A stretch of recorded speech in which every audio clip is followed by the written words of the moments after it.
This is what the playoffs are all about, man. Let's talk some hoops. So I just want to start off this video, and I apologize if there's any background noise. I'm outside enjoying the weather right now, but I just want to say my heart is full, completely full to the brim, just in awe of the competition level, the skill level, the actual basketball product that we've been witnessing throughout the entire first round so far. It's on another level. It's made me it's honestly made me emotional sitting back watching Jimmy Butler score at will, watching these upsets, watching teams take it personally, watching the crowd get into it. Inspiring, really inspiring stuff, man. It just reminds me of why I love the NBA. And I was reflecting, and this just makes me think of how difficult winning a championship actually is. Watching the Bucks get eliminated, the number one seed, the title favorites. I picked them as the title favorites between, three of the best defensive players in the entire league, Giannis, Drew, and Brook Lopez. And the Heat have been so inconsistent all year. They couldn't shoot threes. They just learned how to shoot threes all of a sudden. My point is, never apologize for who you beat on your way to securing a championship, because the road to winning that ring is tough, man. It is tough. You have to be lucky. You have to be skilled. Everything has to go your way. So just never take it for granted what we're witnessing right now. Respect your opponent. You got to respect your opponent. We see it a lot with this current Celtics and Hawks series right now. I think a lot of people were expecting the Celtics to sweep the Hawks in 4 games. And now here they are coming back to Atlanta for a Game 6.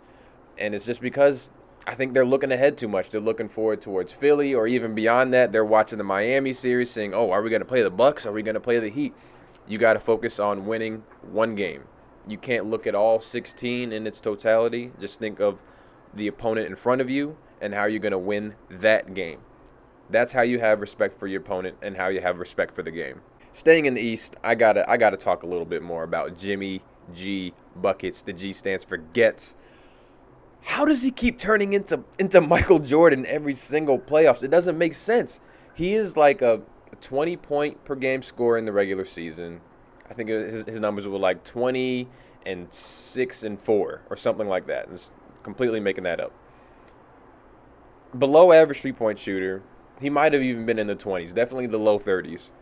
And now, this first round series, he averaged 38 points, 6 rebounds, 4 assists, and 44% from the three, shooting over 5 attempts per game. Again, this is all off the top of my head. I don't have those numbers right here, but the fact that he consistently turns it on every single time, I was standing up, shouting, getting noise complaints because this man was just willing the ball into the basket. He was hooping. He was just hooping, man. I just be hooping. Probably the single greatest individual series performance I've seen since LeBron in 2016. I can't even front, man. It was truly special. Jimmy G. And you can't tell me he can't win more series. He can beat the Knicks. This wasn't a fluke. He can get to Eastern Conference Finals. He can beat the Celtics or the Sixers once he gets there. Staying on that game, though, what is up with Coach Budenholzer, man? Like, he was tweaking. There were so many instances where it was just like, I believe you had a timeout with half a second left and you didn't call it. What was the thought process there? Yeah, we need to call a timeout there. He was a spectator. He was like with us. He was just watching the game just like everybody else. It didn't make any sense, man. Just awful half-court offense, way too stagnant. They were feeding Giannis at the top. He was just doing these weird pull-up jumpers, not really designing anything for him to go downhill towards the basket. And why wasn't Giannis guarding Jimmy? That's what I'm saying. It doesn't make sense. When he did get to the basket, Giannis was choking from the free throw line. I know he can make free throws because we saw him do it in the finals against the Suns, but he missed way too many free throws. And not using the timeouts doesn't make sense at all. Jimmy makes a miraculous shot. He pushed off, by the way. That was a foul, but I'm glad they didn't call it. Pushed off, ties the game. They have like 0.9, 0.8 seconds to make something happen, and they don't call a timeout? Are you kidding me? And then you sit on 2 timeouts in the overtime, not even using them. It just doesn't make – and then not keeping Brook Lopez in for that final play, for the Jimmy lob play. Why not? He's one of your best rim protectors. I don't really understand. Just so many tactical choices, so many things they did wrong. And then Grayson Allen, man.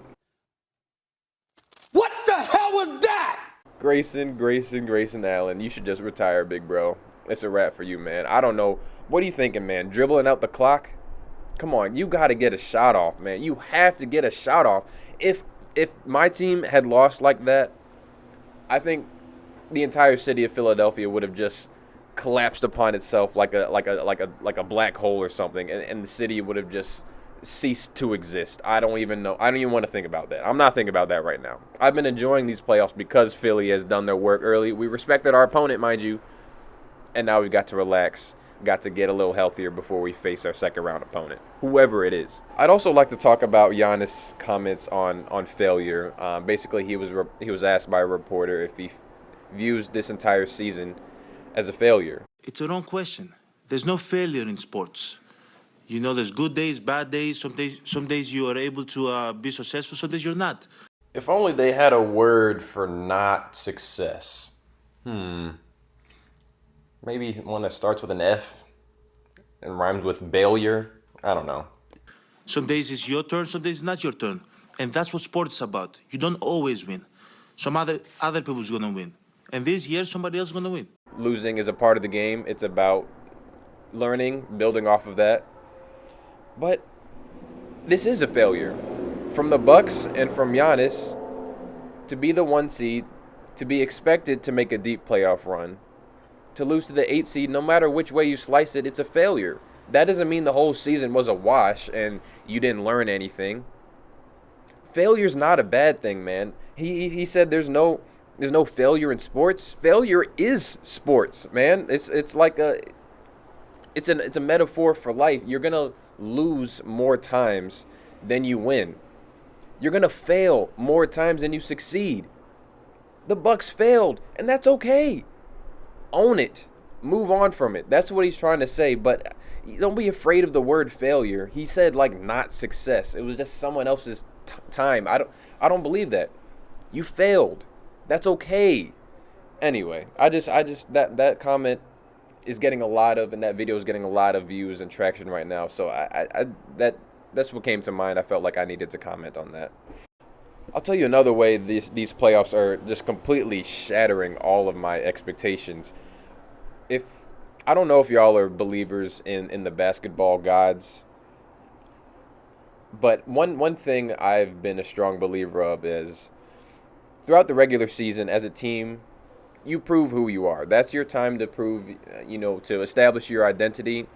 And by the time the playoffs roll around, you are who you are. Obviously, individual people can step up. Some people are going to shrink in the lights, in the bright lights, But who you are as a team is who you are. If you're a bad three-point shooting team in the regular season, you're not just going to turn it on and become a good three-point shooting team in the playoffs. If you're bad on the road in the regular season, the entire regular season, you're not going to just suddenly become a good road team in the playoffs. You see where I'm going with this? This is completely shattering all of my expectations because this is the reason I liked teams like the Kings and the Knicks, because they have established identities. The Kings, they're going to run. We're not going to guard a whole lot, but we're going to play with a lot of pace. We're going to get into that dribble handoff with Sabonis and Fox. Fox is going to be our closer. The Knicks, they have an identity. We're going to be tough. We're going to grind it out. We got our closers with Jalen Brunson. Randall's going to bang down low. So that's why I look at a team like the Warriors, for example, and as much as we want to give them the benefit of the doubt of winning all the championships, I'm like, they're not a good road team. Something they've proven throughout the entire season, I can't just say they're going to fix it right away against a good opponent, too.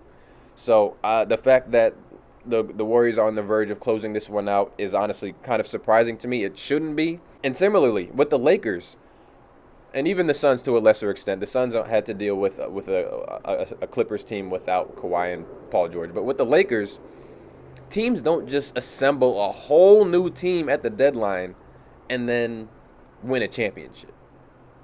Now I feel like they're one of the favorites to come out of the West.